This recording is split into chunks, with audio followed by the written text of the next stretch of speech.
दोस्तों इस वक्त हम हैं दुनिया के सबसे बेहतरीन मिमिक्री आर्टिस्टों में से एक रियाज इंडियन साहब के पास। हम इनसे ऐसी ऐसी आवाजें आज सुनेंगे कि आप आंखें बंद करोगे तो ऐसा लगेगा वाकई में असलियत में वही एक्टर आके आपके सामने बोल रहा है। मैंने सुना है कि राजकुमार की आप आवाज ऐसा निकालते हो कि इसमें कोई भी निकाल ही नहीं सकता। राजकुमार साहब ये बकरी बंधी हैं, इनके बारे में राजकुमार साहब क्या बोलेंगे, क्योंकि डायलॉग तो सब बोलते हैं। याद आया, तुमने बकरी का नाम लिया है तो मुझे 4 दिन पहले जिसकी कुर्बानी उस बकरे की याद आ गई। ये बकरा नहीं, हमारा बेटा था। पूरे साल हमने इतने लाड और प्यार से उसे पाला, लेकिन जब उसका नाम आता है तो हम उसे शहीद करने के लिए एक पल भी नहीं सोचते। और रही बात इस बकरी की, तो ये बकरी अभी यहाँ रहना चाहती है और जितने दिन हम इसको खिला पाएंगे रहेगी, वरना ला इलाहा इल्लल्लाह मोहम्मद रसूलुल्लाह।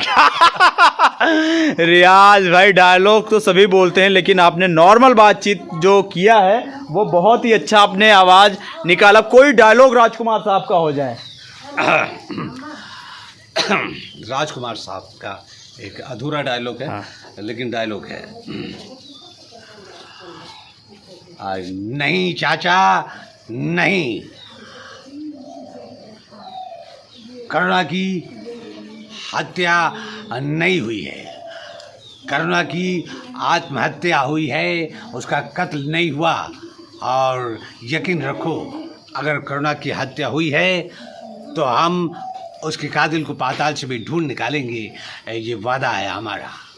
अच्छा ये बताइए भाईजान, संजीव कुमार ठाकुर साहब के नाम से लोग जानते थे, वो अगर नल के बारे में ठाकुर साहब कहेंगे तो ठाकुर साहब नल के बारे में क्या कहेंगे? तुमने नल के बारे में कह के मुझे बहुत गुस्सा दिलाया है क्योंकि सुबह से शाम तक इस नल को चलाने की कोशिश करता हूँ, से पैर वहाँ तक जाते हैं, मेरा हाथ नहीं। अब कोई डायलॉग हो जाए, क्या आपने पंच बनाया है नल पे भी कि नल को भी मज़ा आ गया होगा? आपको देखने के लिए पूरा गांव इकट्ठा हो गया है और सब कहीं ना कहीं हमारे बहनें छुप के देख रही हैं, चाचा तो सामने से आकर देख रहे हैं। संजीव कुमार साहब का एक डायलॉग हो जाए। तुम जानना नहीं चाहते कि ये बंदूक मैंने क्यों नहीं उठाई? यह बहुत लंबी कहानी है। उस हरामजादे गब्बर ने मेरे दोनों हाथ काट दी। अशोक कुमार साहब इस कुर्सी के बारे में कह रहे हैं। निर्जीव चीज पर आप बहुत अच्छा कॉमेडी कर लेते हैं, ये मुझे पता है। अरे बेटे, इस कुर्सी की बात कर रहे हो? अरे यही वो कुर्सी है जो हमारे दादाजी जिस पर बैठकर हम सबको पढ़ाते थे, और यही कुर्सी है उसके बाद हम बैठकर पढ़ाते थे। और आजकल के बच्चे जो हैं और इस कुर्सी का अपमान करते हैं, कहते हैं कुर्सी पर बैठकर पढ़ने वाला आलसी हो जाता है, इसलिए हम खटिया पर बैठ कर पढ़ेंगे। क्या बात है। अब अशोक कुमार साहब का डायलॉग। अरे बेटे, अरे हमें क्या मालूम, आप भी पान परक के शौकीन हैं। अब पहले कहते तो मैं लेकर आता, लेकिन अगली बार दूंगा। क्या बात है, दिल जीत लिया भाई आपने। जो कॉमेडी आपने, इसी कुर्सी के लिए लड़ाई भी पूरे देश में चल रही है। कोई वोट के चक्कर में हाथ जोड़ता है तो मतलब सब लोग अपनी रोटियां सेकते हैं। और एक गजब के एक्टर, बिहार के शेर हमारे शत्रुघ्न सिन्हा साहब। खामोश, मुझे कह रहे हो? इससे पहले कि यह सूरज डूब जाए और तुझे देखने वाली नजर कमजोर हो जाए, हम कहते हैं हम नजर के सामने दूर हो जा।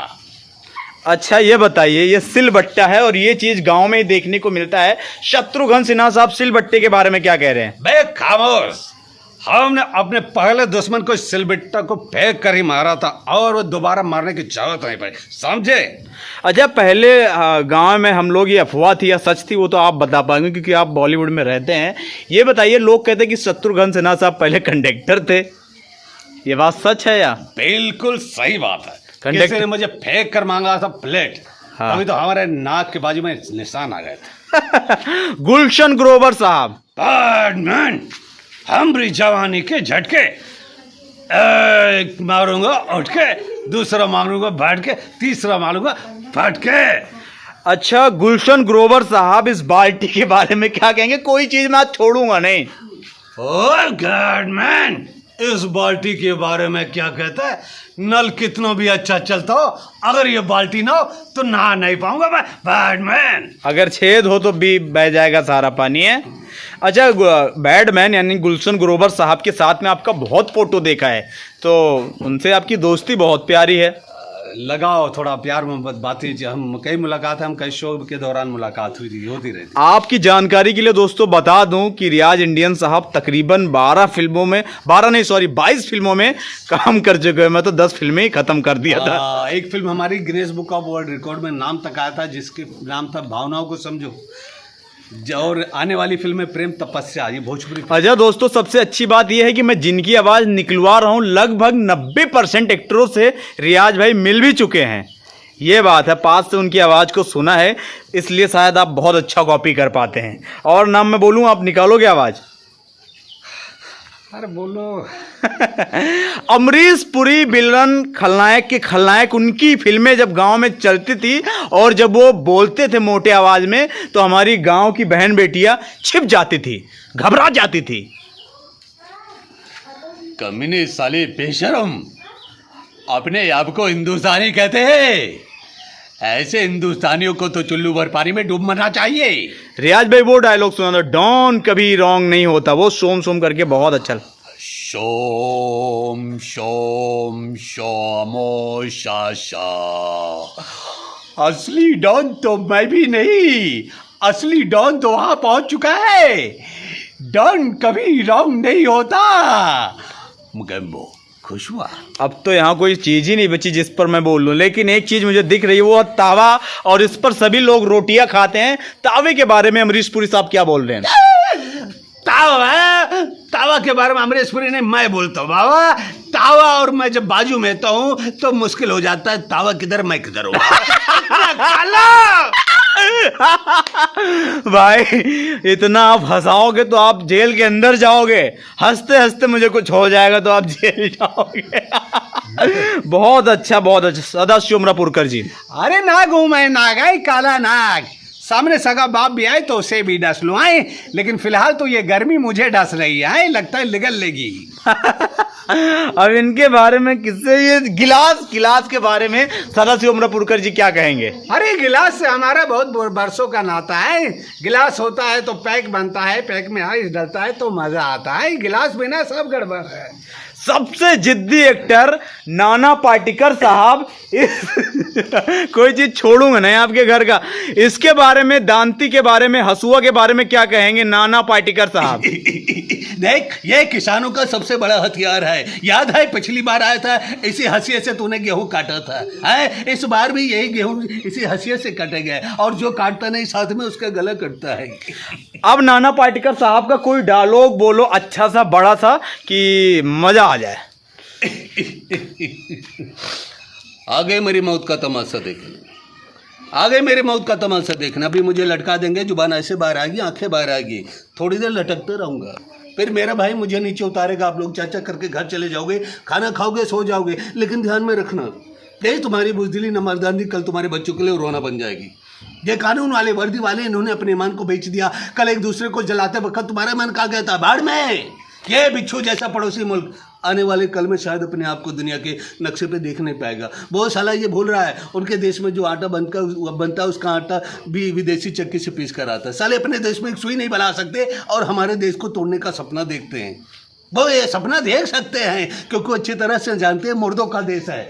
यहाँ वतन के लिए किसी को कोई हमदर्दी नहीं, इसे तोड़ना बिल्कुल आसान है। मैं हिंदू, मैं मुसलमान, मैं सिख, मैं फलाना, मैं ढमका। अरे एक लाठी को तो कोई भी तोड़ सकता है, लेकिन लाठी के भाई को तोड़ना मुश्किल है। मैंने बचपन में पढ़ा था स्कूल में, तीसरी में, बंडापुर याद है ना, वहाँ पढ़ा था। है? अरे ला भाई ला, छोड़, बहुत लंबा डायलॉग है, यही से कट करते हैं। इतना कीमती वक्त आपने जो हमें दिया है पूरी ज़िंदगी याद रहेगा, और आपका बहुत एहसान है कि आपने इतने गजब गजब के सुपर हिट वीडियो आपने हमारे यूट्यूब चैनल सिराज आसू बच्चन के लिए दिया है कि कई वीडियो तो आपके 40 लाख 50 लाख 30 लाख चले हैं। तो आपके वजह से हम जैसे कलाकारों का घर परिवार चल रहा है, इससे बड़ी बात आपके लिए क्या हो सकती है। लेकिन वो चाचा ने मेरे कान में भी बताया था कि रियाज साहब मिलेंगे तो उनसे रहीम चाचा की आवाज़ सुन लेना। कौन? बसंती। मुझे जो भी मिलता है आज के ज़माने में यही कहता है हमारे चैनल को सब्सक्राइब कर दो फिर आगे बढ़ो। अरे भाई, रियाज इंडियन कॉमेडियन भी कोई चैनल है, आप पसंद आए तो उसे भी सब्सक्राइब करिए। अब तो मैं खुद ही भूल गया हूँ कि किसकी आवाज़ निकलवाऊँ, खुद ही भूल गया हूँ, सच्ची बता रहा हूँ। इसलिए इस वीडियो को करते हैं समाप्त, क्योंकि सूरज बाबा हमारे डूब गए हैं पश्चिम की तरफ, और हमारे सिराज भाई रियाज भाई डूबने वाले नहीं हैं, ये हमेशा उगते रहते हैं। इनकी फैन फॉलोइंग अपने भारत ही नहीं विदेशों तक है। मुझे लगता है तकरीबन आपने लाखों शो कर डाला होगा। काफ़ी इंडिया में ही, दुनिया भर के कोने कोने पे गए, बहुत सारे शोज़ किया है, और बल्कि हमारे दर्शक बहुत प्यार करते हैं हमें, देखते हैं हमें। और आपके दर्शक होंगे इसमें तो वो रियाज इंडियन कॉमेडियन चैनल पर जाएंगे तो कुछ बाकी होगा तो भी देख लेंगे। हमारे रियाज भाई 12 लाख सब्सक्राइबर हैं। मैं सभी से हाथ जोड़कर विनती करता हूं, आपके पैर पकड़ के विनती करता हूं कि आप रियाज इंडियन कॉमेडियन चैनल पर जाइए, क्योंकि वो कॉमेडियन नहीं, हंसी का पिटारा है चैनल। उस पर आपको गजब गजब की इनकी मिमिक्री की वीडियो देखने को मिलेगी। और ये प्यारा सा गांव बड़नापुर है, रियाज इंडियन साहब की ये जन्मभूमि है, और ये जहां मुंबई में रहती है वो कर्म भूमि बन चुकी है। बिल्कुल सही कहा आपने। तो जन्मभूमि को भुलाना नामुमकिन है। सही बात है। तो बहुत बहुत थैंक यू, धन्यवाद। हंसाना एक बहुत बड़ा इबादत होता है, और इस समय आप इबादत कर रहे हैं लोगों को हंसा कर। तो चलिए, अस्सलाम वालेकुम। आप हमारे यहाँ आए, हमारे घर आए बड़नापुर, तो उसके लिए बहुत बहुत शुक्रिया। ऊपर वाला आपको खूब तरक्की दे, आपके चैनल खूब काफ़ी सब्सक्राइबर बढ़ते रहें, कई मिलियन तक थैंक यू। और आपके जरिए हम भी पहुँचते रहते हैं, तो प्यार मोहब्बत बना रहे। आप देख रहे हैं इस वीडियो को सिराज आसू बच्चन यूट्यूब चैनल पर, लेकिन रियाज इंडियन कॉमेडियन पर जाना मत भूलना। ओके, थैंक यू, मैं जा रहा हूँ।